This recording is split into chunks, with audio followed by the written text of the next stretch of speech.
신약성경 178페이지입니다.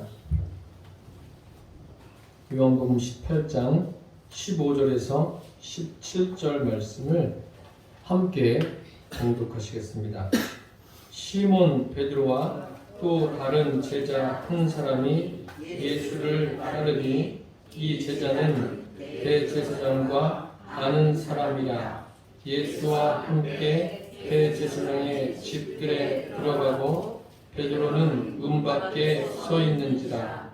그에게 손을 아는 그 다른 제자가 나가서 문 지키는 여자에게 말하여 베드로를 데리고 들어오니 문 지키는 여종이 베드로에게 말하되 너도 이 사람의 제자 중 하나가 아니냐 하니 그가 말하되 나는 아니라 하고 그때가 추운 고로 종과 아랫사람들이 불을 피우고 서서 쬐니 베드로도 함께 서서 쬐더라. 아멘. 오늘 말씀의 제목은 예수님을 따르는 사람들이라는 제목으로 함께 은혜를 나누겠습니다. 예수님 당시에 많은 사람들이 예수님을 따랐습니다. 그 따른 이유가 있겠죠. 오늘날도 참 많은 사람들이 예수님을 따릅니다. 믿음을 가지고 따른다고 말하는 사람들도 많고 또 믿지 않고 따르는 사람들도 많은데, 신앙이란 것은 그 주님을 믿는 그 믿음을 가지고 살아가는 거 아닙니까? 그 믿음을 가지고 따르는 사람도 있고 그렇지 않은 사람도 있는데, 오늘 말씀을 통해서 예수님을 따르는 사람들이 어떻게 따라야 되는가를 말씀드리려고 합니다. 첫째로, 신앙은 믿음의 동기 자체가 순수해야 합니다. 사람들은 사람들을 평가할 때 그 마음의 중심을 보고 평가해야 된다. 그것은 알고 있는데 그렇게 되지 않고 결과적인 것만 가지고 평가를 합니다. 이것이 사람의 한계죠. 마음을 어떻게 사람들이 다 볼 수가 있겠습니까? 그렇지만 하나님은 그렇지 않습니다. 하나님은 사람들을 평가할 때 그 외형적인 것, 어떤 결과론적인 것을 가지고 평가하지 않으시고 그들의 마음을 보고 평가를 하십니다. 그들의 중심을 보고 평가하신다는 말씀입니다. 그래서 하나님께서 그 제일 경계하시는 것 중에 하나가 외식하는 겁니다. 겉과 속이 다른 것입니다. 속과 겉이 다른 것. 그래서 예수님께서 마태복음 23장에 보면은, 지금 찾으시려는 말씀이 아니라 23장에 그 겉과 속이 다른 외식하는 것에 대해서 아주 자세하게 말씀하셨습니다. 세상에는 이것이 통할 수가 있습니다. 속과 겉이 다른 것이 어느 정도는 세상 사람들에게 이렇게 다 인정이 될 수도 있고 또 세상 사람들이 볼 때 그냥 수용할 수 있지만, 하나님은 그렇지 않습니다. 오늘 본문에 보시면 이제 대제사장이 나오지 않습니까? 대제사장은 어떤 사람입니까? 구약으로 넘어가서 보면 대제사장은 그 하나님 앞에 대속죄일에 1년에 한 번씩 하나님 앞에 지성소에 들어가서 서는 사람이에요. 그러니까 하나님을 섬기는 사람이죠. 그렇다면 오늘 본문에 기록된 대제사장도 사람들이 볼 때 하나님을 섬기는 사람입니다. 그런데 그 마음은 어떨까요? 성경을 읽어보면 그 마음은 그렇지 않습니다. 지금 베드로가 들어오는 것도 어려운 상황 아닙니까? 그런데 그 요한이 대제사장을 알기 때문에 베드로를 들어오게 합니다. 이것은 무엇을 의미하는 거예요? 마치 지금 대제사장이 하나님처럼 돼버린 상황입니다. 신앙은요, 동기가 순수해야 돼요. 주님을 섬기는 그 동기. 그런데 예수님 당시에 많은 사람들이 예수님을 따라다녔는데 그 동기가 순수하지 못했어요. 순수하지 못했다는 것은 주님이 원하시는 그 동기를 가지고 있지 않았다는 말씀입니다. 어떤 사람들은 병을 고치기 위해서, 그것이 목적이 돼버린 거예요. 병을 고치기만 하면, 어떤 삶의 문제를 해결하기만 하면 된다. 그런 식으로 해서 많은 사람들이 예수님을 따랐습니다. 예수님을 믿는다는 게 뭐죠? 예수님을 믿는다는 것은 다른 것이 아니라 예수님만이 나의 목적이 되십니다. 이것이 예수 믿는 겁니다. 여러분들 그것에 동의하십니까? 그래서 예수님께서 성경에 읽어보시면, 복음서에 보시면 병을 고치거나 어떤 귀신을 내쫓았을 때 엄히 경계하시고 아무에게도 알리지 말라, 이런 부분이 있습니까? 없습니까? 있어요. 이렇게 하시는 것은 뭐예요? 자칫 잘못하면 예수님은 이 땅에 병 고치러 오셨다, 이것이 목적이다. 가난한 사람들을 부유하게 하시려고 오셨다, 이것이 목적이다. 이렇게 돼버리면 예수님이 오신 목적에 대해서 완전히 빗나가는 것 아닙니까? 그래서 엄히 경계하고 경고하고 또 알리지 말라고 말씀하신 겁니다. 또 많은 사람들이 보면 어떤 그 삶의 문제를 해결해 주셨기 때문에 따르는 사람들이 많습니다. 먹을 것을 해결해 주셔서 요한복음에 오병이의 기적이 나오지 않습니까? 많은 사람들이 말씀을 듣다가 예수님께서 떡 5개, 물고기 2마리로 그들을 다 먹이셨어요. 그러니까 그 사람들이 예수님을 더 열심히 따라다녀요. 왜 따라다닙니까? 예수님께서 말씀하시지 않습니까? 너희가 나를 따라다니는 것은 표적을 본 까닭이 아니라 먹고 배부른 까닭이다. 그런 삶의 어떤 문제가 해결되는 것, 그것 때문에 주님을 따라다니는, 그렇게 된다면 그 문제가 뭐 한 가지만 있습니까? 또 다른 문제가 생길 때 해결되지 않으면 따르지 않겠다는 거예요. 그래서 뭐 그런 것 때문에도 시험에 들기도 하는데, 그것은 시험에 든 게 아니라 처음부터 믿음이 없는 겁니다.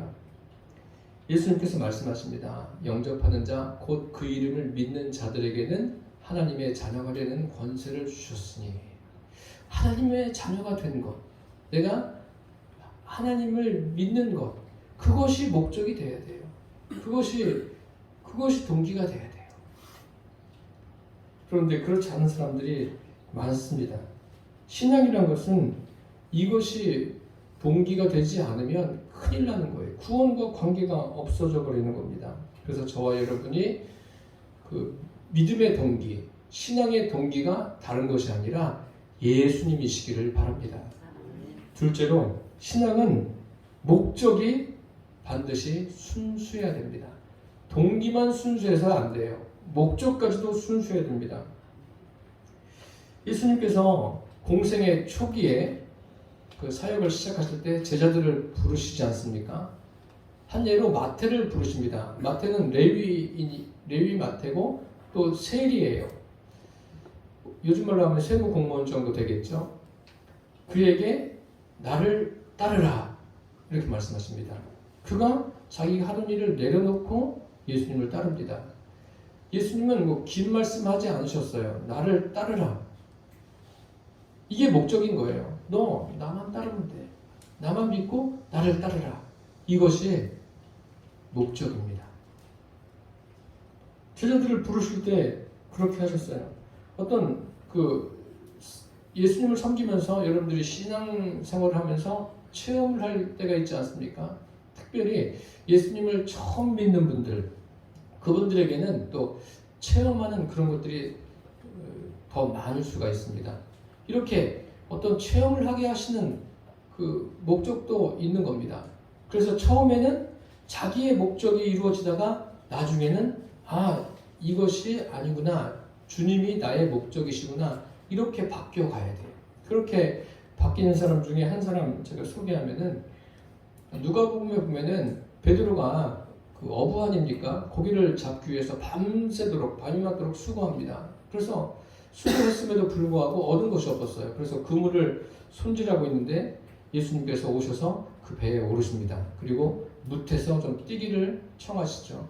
그리고 예수님께서 그들에게 말씀을 전하십니다. 말씀을 마치신 다음에 베드로에게 깊은 데로 가서 그물을 내려 고기를 잡으라. 베드로가 예수님 말씀대로 그물을 내립니다. 고기를 그물이 찢어질 정도로 잡습니다. 그런 다음에 베드로가 예수님 앞에 엎드립니다. 엎드려서 뭐라고 말합니까? 주여, 나는 죄인입니다. 나를 떠나소서. 이것을 보고서 함께 동업자인 야고보와 요한이 보고 깜짝 놀랍니다. 아니 오병이어의 기적을 경험한 사람들, 떡을 먹고 배부른 사람들은 그 떡 때문에 계속 따라다니는데 오히려 예수님께로부터 이러한 그 고기를 잡는 것을 경험한 베드로는 뭐라고 말합니까? 나를 떠나소서 이렇게 말합니다. 그때 예수님께서 베드로에게 이렇게 말씀하시죠. 무서워하지 말라. 이제부로는 내가 사람을 취하리라. 베드로의 그 당시에 그런 상황 속에서 그 신앙의 목적, 믿음의 목적이 예수님이 된 거예요. 우리 믿음의 목적, 신앙의 목적이 예수님이 되시기를 바랍니다. 오직 예수님인 거예요. 다른 것도 목적이 되고 다른 것도 조금 되고 그런 게 아니라 오직이에요. 오직. 누가복음 17장에 보면 그런 말씀 있지 않습니까? 예수님께서 10명의 문둥병자를 고치십니다. 고치시는데 사마리아 사람 한 사람만 왔어요. 예수님께서 묻지 않습니까? 그 9은 어디 있느냐? 이 9명은 문둥병이 고침 받았어요? 끝입니다. 야, 이제 됐다. 과연 그렇습니까? 소경 바리메오도 귀신 들린 막달라 마리아도 그 눈을 뜬 것이 목적이 아닙니다. 눈 뜨고 예수님을 따르지 않습니까? 막달라 마리아도 예수님을 더 잘 섬기지 않습니까? 사람들은 동기가 불순할 수 있어요. 처음부터 예수님이면 가장 좋겠지만 그렇지 않더라도 어느 시점에 가서 예수님만이 목적이 된다면 그것은 참 잘된 믿음입니다. 제대로 된 믿음입니다. 여러분들이 한번 각자를 생각해 보십시오. 나의 믿음은 오직 예수님으로 되고 있는가? 오직 예수님이면 충분한가? 우리가 말은, 설교는 이렇게 할 수 있어요. 설교하는 저도 마찬가지입니다. 묻는 거예요. 저도 예수님 한 분이면 충분한가? 우리의 믿음이 그렇게 될 줄 믿습니다. 예수님만이 목적인 거예요. 내가 뭐 교회에 나가서 병이 낫고 뭐 경제적으로 안정이 되고 이런 것은 사실 그림자에 불과한 거예요. 어떤 문제가 해결되고 이런 것은 그림자에 불과하고 그것을 통해서 예수님 외에는 없구나. 예수님만이 믿음의 대상이고 성경에 기록된 성삼일체 하나님만이 그분만이 나의 목적이다. 이렇게 될 수 있는 믿음, 그것이 바로 주님이 원하시는 믿음이라는 것을 놓치지 않게 되기를 바랍니다.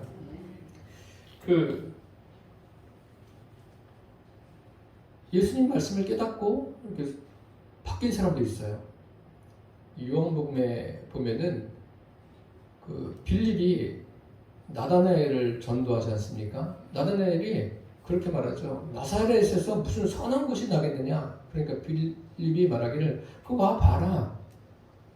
그래서 가지 않습니까? 하는데 예수님께서 나다나엘이 자기에게 오신 것을 봅니다. 그리고 그를 가리켜서 말하죠. 보라, 참 이스라엘 사람이라. 그 속에 간사한 것이 없도다.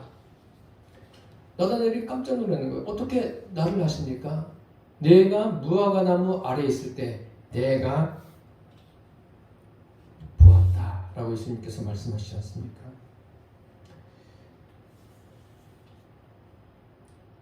믿음의 동기, 믿음의 목적이 무엇인가 한번 우리 각자 살펴보시기를 바랍니다. 요한복음 4장에도 기록된 내용이 있지 않습니까? 우물가에 사마리아 여인, 수가성 우물가의 여인이 예수님께서 그녀에게 물을 달라고 하십니다. 그런데 유대인으로서 어떻게 나에게 물을 달라고 합니까? 처음부터 참 대화하기가 불편한 거죠. 그런데 이 여인이 예수님의 말씀을 계속 듣습니다. 계속 듣다가 깜짝 놀란 거죠. 이분이 메시아구나. 그래서 물 뜨는 것도 잊어버리고 다 내려놨어요. 물동이를 내려놓고 동네로 뛰어내려갑니다. 내려가서 뭐라고 말합니까? 나의 행한 모든 일을 내게 말한 사람을 와 보라. 이는 그리스도가 아니냐. 메시아임을 전했습니다. 이 사람도 뭐예요? 목적이 예수님이 된 거예요. 우리의 삶의 목적이 나를 구원하신 예수님이 되시기를 바랍니다. 그것이 믿음인 거예요. 셋째로 믿음에 능력이 있어야 합니다. 우리가 한 가지 더 생각해 볼 것이 있어요. 믿음의 동기가 순수해야 되고 믿음의 목적도 순수해야 됩니다. 동기도 목적도 예수님이어야 되는데 그것으로 끝나는 것이 아닙니다. 그 다음에 우리가 생각할 것은 뭐냐면 믿음이 무엇인가?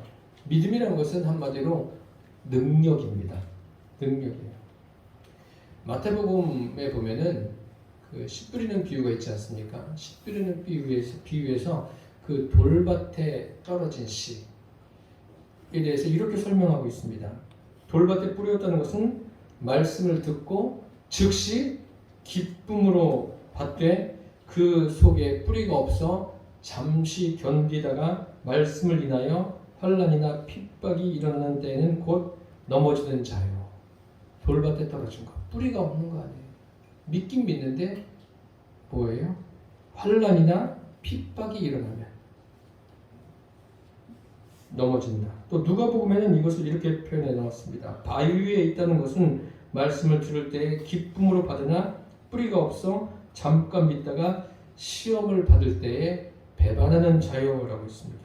즉 실족하는 거죠. 평상시에 못 견디는 게 아니에요. 평상시에는 아무렇지 않은데 환난과 핍박이 올 때, 또 시험을 받을 때 넘어지고 배반하는 그것을 견뎌낼 능력이 없는 거예요. 우리 힘으로 인간이 가지고 있는 어떤 지식을 가지고 내가 인생을 살아온 경험을 가지고 내가 견뎌온 여러 가지를 가지고 환난을 이길 수 있고 핍박을 이길 수 있고 어떤 시험을 이길 수 있다고 여러분 생각하십니까? 뭐 어떻게 하다 보면은 어느 정도는 되겠죠. 그런데 그렇지 않습니다.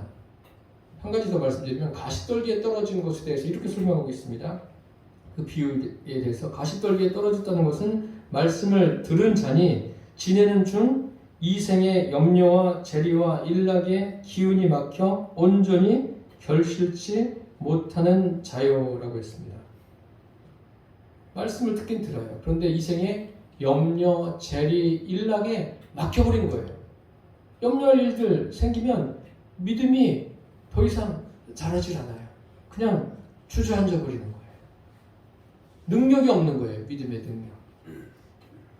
그래서 마태복음에 또 이런 말씀 있지 않습니까? 누구든지 나의 이 말을 듣고 행하는 자는 그 집을 반석 위에 지은 지혜로운 사람 같으리니 바람이 비가 내리고 창수가 나고 바람이 불어 그 집에 부딪히되 무너졌습니까? 무너지지 아니하나니 이는 주초를 반석 위에 놓은 연고요 라고 했습니다. 또 나의 이 말을 듣고 행치 아니하는 자는 그 집을 모래 위에 지은 어리석은 사람 같으니 비가 내리고 창수가 나고 바람이 불어 그 집에 부딪히되 어떻게 됐습니까? 그 무너짐이 심하다. 모래 위에 지은 집이나 반석 위에 지은 집이나 시간이 흘러가지고 모래 위에 지은 집은 어느 정도 시간이 지났을 때 무너져 내리는 그런 것이 아닙니다.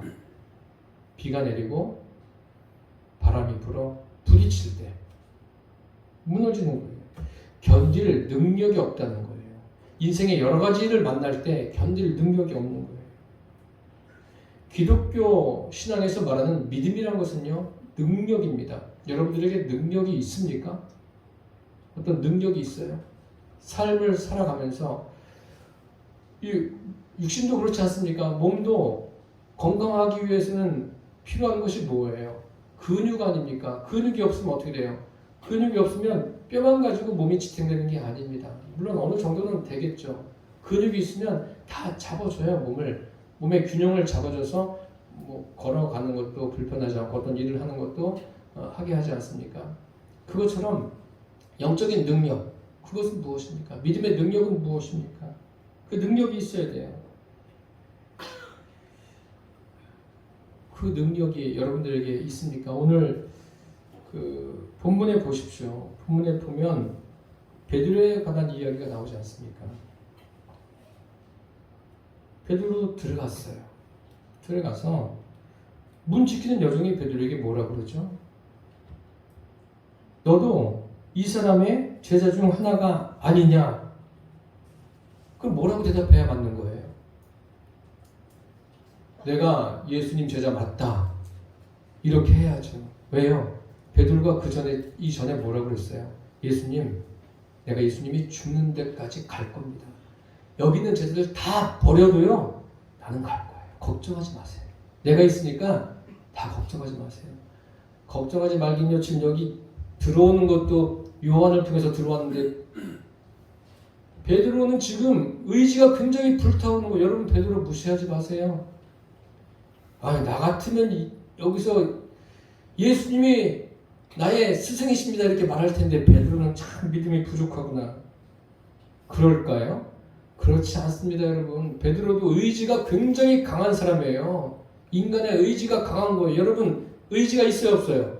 누구나가 다 의지가 있어요. 그런데 그 의지의 강도가 다른 거죠, 사람마다. 베드로도 굉장히 의지가 강한 거예요. 결단한 거죠. 내가 우리 스승을 위해서 가겠다. 이를 악물고 가는 거예요. 근데 됐습니까? 안 됐습니까? 그럼 설명해 보세요. 왜 안 된 거예요, 이게? 예? 왜 안 된 거죠? 여러분, 이 교회에서 이 말씀을 가르칠 때 다 된다고 하면 안 돼요. 할 수 있다 해보자 하면 된다? 하면 안 되는 게 더 많은 거예요. 그게 우리 인생 아닙니까? 내 의지를 가지고 해보는데 안 되는 게 더 많은 거예요. 그거를 알려줘야 돼요. 그럼 뭐가 되는 거예요? 어떻게 해야 되는 겁니까? 지금 베드로도 열심히 다 하는데 안 되고 있어요. 심리학자들 그리고 정신분석가들이 그런 말을 하지 않습니까? 사람의 마음에는 두 마음이 있다는 거예요. 자기 마음으로 할 수 있는 것과 또 자기 마음으로 할 수 없는 두 마음이 있다. 이거 정신분석가나 심리학자들이 그렇게 이야기하는데 이 사람들이 뭐를 가지고 이야기하는 거예요? 그 근거가 뭐예요? 성경이에요, 여러분. 성경에 로마서의 7장에 사도 바울이 그 이야기를 하고 있지 않습니까? 사람에게는 그 두 마음이 있다고 이야기하지 않습니까? 어떤 의지적으로 하지 말라는 이야기가 아닙니다, 여러분. 해보세요. 해보면 한계 상황에 부딪힐 때가 많은 거예요. 지금 베드로는 예수님이 죽는 데까지 같이 가기로 결심하고 따라온 거예요. 따라왔는데 지금 누가 이야기합니까? 거기 안에 있는 여종이 너 예수님 제자 맞지? 뭐라 그래요? 아니라고 그러잖아요. 죽겠다는데 아니라는 거예요. 이게 안 되는 거예요. 이게 되는 것 같은데 안 되는 겁니다, 여러분. 베드로 지금 마음 순수해요. 동기도 그 목적도 예수님이에요. 그런데 안 돼요. 예?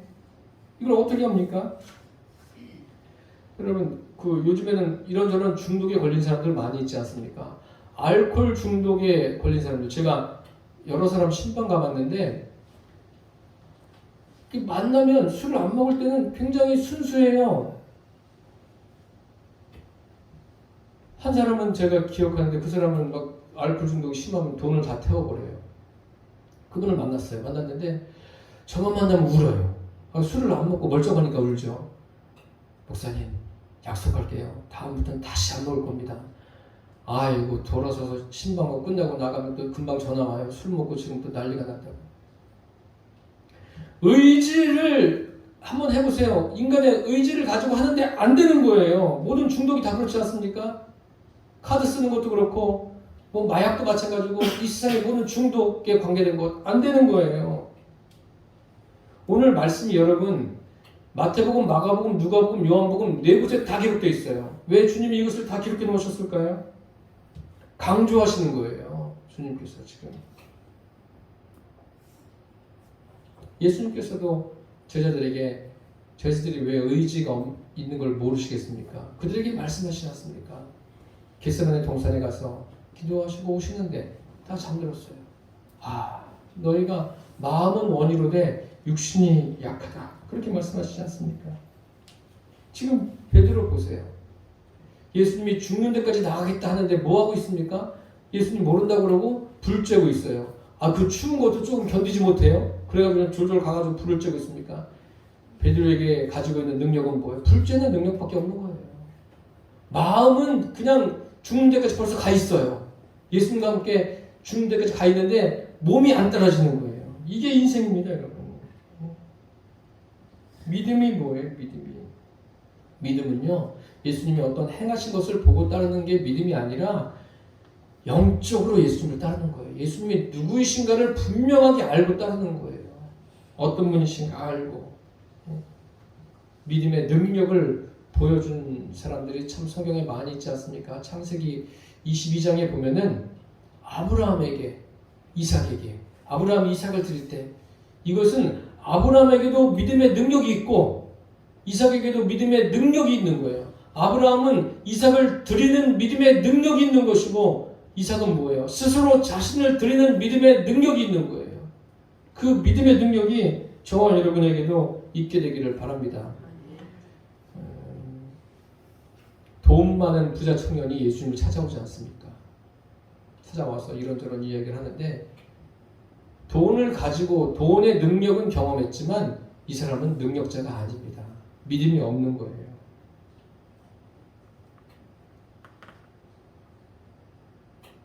그 성경에 많은 사람들이 예수님을 따라다니지 않았습니까? 오병이의 기적도 경험하고 열심히 따라다녀요. 열심히 따라다니는데 결국 이 사람들이 뭐예요? 예수님을 죽인 사람이 돼버린 거예요. 왜 그렇습니까? 믿음의 동기와 목적이 불순한 거예요. 믿음의 동기와 목적이 오직 예수님이 돼야 돼요. 목회자도 아니에요, 여러분. 목회자는 그것을 전해주는 사람이지 목회자는 여러분들의 믿음의 어떤 목적이 되어서는 절대 안 됩니다. 오직 예수님이 믿음의 목적이 되어야 돼요. 그렇지 않으면 소용이 없습니다. 예수님께서 말씀하시지 않습니까? 내가 곧 길이요 진리요 생명이니 나로 말미암지 않고는 아버지께로 올 자가 없느니라. 예수님 자신이 능력이 되십니다. 그리고 예수님께서 올라가시면서 뭐라고 말씀하십니까? 제자들에게 아버지의 약속하신 것을 기다리라. 믿음의 능력은 뭐가 믿음의 능력입니까? 보혜사 성령이 내 안에 들어오시는 것. 이것이 믿음의 능력이에요. 이것이 전부입니다, 여러분. 우리는 안 돼요. 하지 말라는 이야기가 아니라 여러분 하고 싶은 거 다 해보세요. 믿음으로 지켜낼 수 있나? 안 되는 거예요. 그것을 목회자들이 가르쳐 줘야 돼요. 된다고 하지 말아야 돼요. 안 되는 것도 있는 거예요. 나로서는 안 되는 거예요. 안 되는 걸 알아야지 주님을 더 깊이 신뢰하죠. 주님께 인생을 맡기죠. 오직 주님으로 되는 겁니다. 스데반이 믿음의 능력이 있는 사람이에요. 스데반이. 오늘 본문의 베드로는 지금 믿음의 능력이 없는 사람이에요. 그런데 믿음의 능력이 생기죠. 언제 생깁니까? 사도행전에 보세요. 성령이 임하시니까 믿음의 능력이 생기고 제대로 된 설교를 하고 있지 않습니까? 저와 여러분이 그렇게 되기를 바랍니다. 내 안에 성령님이 임하시는 것, 지금 임하여 계십니다. 그분이 능력이시고 그분이 우리의 믿음을 이끌어 가십니다. 그래서 성령으로 말미암는 믿음이 날마다 견고해지기를 바랍니다. 그래서 무엇을 하든지 내 안에 계신 성령의 능력으로 그분이 주신 하나님의 말씀으로 나의 삶을 살아내시기를 축복합니다. 예수님을 따르는 사람들이 바로 이런 사람들입니다. 이런 사람들이 이 땅에 많아지기를 예수님의 이름으로 축원합니다. 기도하겠습니다. 살아계신 주님, 우리는 예수님을 따르는 사람들입니다. 예수님을 따르는 사람들을 일컬어 그리스도인이라고 하는데 그리스도인들의 그 믿음의 동기와 목적이 오직 예수님이 되게 하여 주시고 우리의 믿음의 능력은 오직 성령으로 되어짐을 잊지 않게 하여 주옵소서. 예수님의 이름으로 기도드립니다.